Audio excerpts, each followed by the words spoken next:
అనుదిన వాక్య పఠనము ఆదికాండము 7వ అధ్యాయము. యెహోవా, ఈ తరము వారిలో నీవే నా ఎదుట నీతిమంతుడవై ఉండుట చూచితిని గనుక నీవును నీ ఇంటి వారును ఓడలో ప్రవేశించుడి.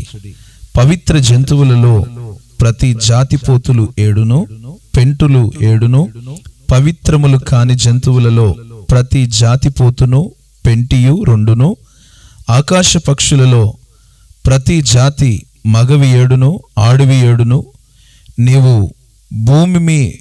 భూమి అంతటి మీద సంతతిని జీవముతో కాపాడునట్లు నీ యొద్ద ఉంచుకొనుము.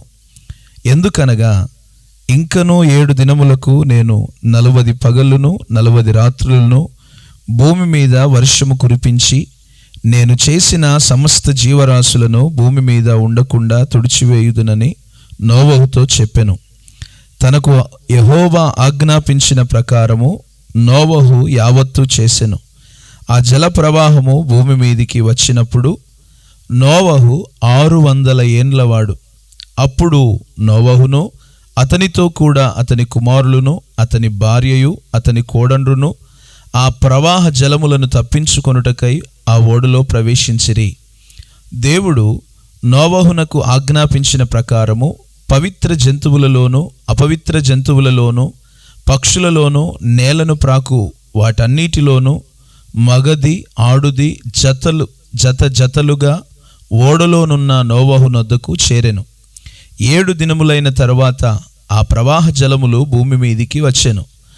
నోవహు వయస్సు 600 సంవత్సరము 2వ నెల 17వ దినము.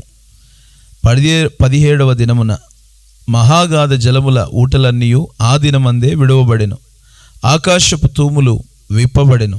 40 పగళ్ళును 40 రాత్రులను ప్రచండ వర్షము భూమి మీద కురిసెను. ఆ దినమందే నోవహును నోవహు కుమారులకు షేమును హామును యాపేతును నోవహు భార్యయు వారితో కూడా అతని 3 కోడండ్రును ఆ ఓడలో ప్రవేశించిరి. వీరే కాదు, ఆయా జాతుల ప్రకారము ప్రతి మృగమును, ఆయా జాతుల ప్రకారము ప్రతి పశువును, ఆయా జాతుల ప్రకారము నేల మీద ప్రాకు ప్రతి పురుగును, ఆయా జాతుల ప్రకారము ప్రతి పక్షియు, నానా విధములైన రెక్కలు గల ప్రతి పిట్టయు ప్రవేశించెను. జీవాత్మ గల సమస్త శరీరులలో రెండేసి ఓడలోనున్న నోవహునొద్ద ప్రవేశించెను. ప్రవేశించినవన్నీయు దేవుడు అతనికి ఆజ్ఞాపించిన ప్రకారము సమస్త శరీరులలో మగదియు ఆడిదియు ప్రవేశించెను. అప్పుడు యెహోవా ఓడలో అతన్ని మూసివేశెను. ఆ జల ప్రవాహము 40 దినములు భూమి మీద నుండగా జలములు సమృద్ధిగా ఓడను తేలజేసినందున అది భూమి మీద నుండి పైకి లేచెను. జలములు భూమి మీద ప్రచండముగా ప్రబలి మిక్కిలి విస్తరించినప్పుడు ఓడ నీళ్ల మీద నడిచెను. ఆ ప్రచండ జలములు భూమి మీద అత్యధికముగా ప్రబలినందున ఆకాశమంతటి క్రిందనున్న గొప్ప పర్వతములన్నీ మునిగిపోయెను. 15 మూరల ఎత్తున నీళ్లు ప్రచండముగా ప్రబలెను గనుక పర్వతములను మునిగిపోయెను.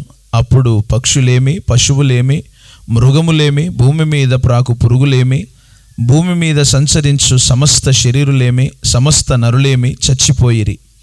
పొడి నేల మీదనున్న వాటన్నిటిలోనూ నాసికా రంధ్రములలో జీవాత్మ సంబంధమైన ఊపిరి గలవన్నీ చనిపోయెను.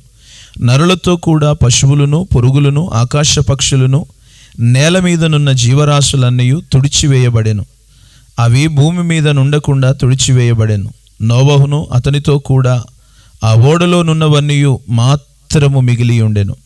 150 దినముల వరకు నీళ్లు భూమి మీద ప్రచండముగా ప్రబలెను. ఆమెన్.